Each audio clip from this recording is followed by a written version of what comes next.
नाशिक शहराला पाणीपुरवठा करणाऱ्या गंगापूर धरणात 4 वर्षांनंतर पारंपरिक जलपूजनाचा सोहळा उत्साहात पार पडलाय।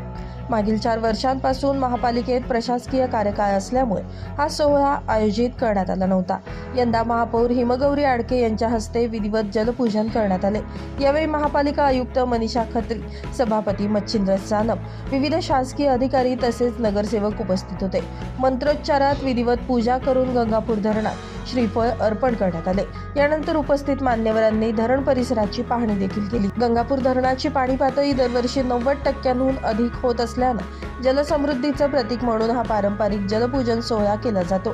4 वर्षांनंतर पुन्हा हा सोहळा पार पडल्यानं उपस्थितांनी समाधान व्यक्त केले। तर जी काही संस्कृती आहे, जे काही आख्यायिका आहे, त्यानुसार आपल्याला सगळ्यांना माहिती आहे की आपण गोदावरी साठी आणि गंगापूर धरण जेव्हा 90% जास्त भरतं तेव्हा हे जलपूजनाची आपल्याकडे प्रथा आहे। आणि त्यामुळे आज प्रशासन होतं 4 वर्ष आणि त्यानंतर ह्या 4 वर्षाच्या प्रतीक्षेनंतर आपल्या खरं तर गंगापूर धरणाला म्हणा, गोदामाईला म्हणा, हा जो सन्मान आहे तो आमची जबाबदारी आहे। आणि खरं तर नाशिक शहराचं आणि इतर बाकी गावांचं देखील जे काही पाण्याचा जी गरज आहे ती आपली गोदावरी माई पूर्ण करते आणि म्हणून आपण तिच्या प्रती आदर आणि हा सगळा कृतज्ञताचा जो एक प्रवास आहे तो व्यक्त करत असतो। येणाऱ्या कुंभ पर्वामध्ये हे जे सगळे काही कामं आहेत, शेवटी आपण सेवेसाठी करतो, धर्मासाठी करतो, मानवतेसाठी करतो। जी जनजागृती ह्या निमित्ताने देशभरात, जगभरात होणार आहे ते आपल्या धर्मासाठी आणि संस्कृतीसाठी आहे।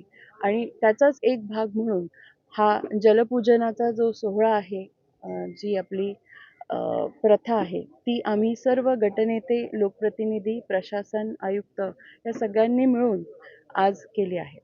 धरणावर जलपूजन महानगरपालिकेतर्फे माननीय मेयर मॅडम, स्टँडिंग चेअरमॅन, सर्व मान्य गटनेता आणि सभापती पण होते।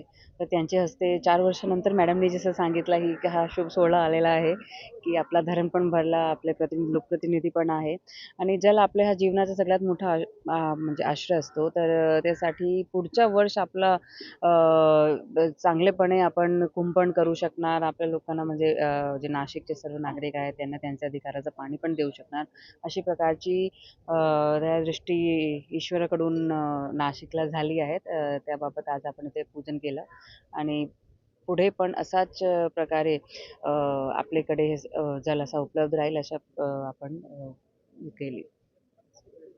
उत्साहपूर्ण वातावरणात पारंपरिक जलपद्धतीनं जलपूजनाचा कार्यक्रम यावेळी संपन्न झाला। ब्युरो रिपोर्ट, पंचनामा न्यूज, नाशिक।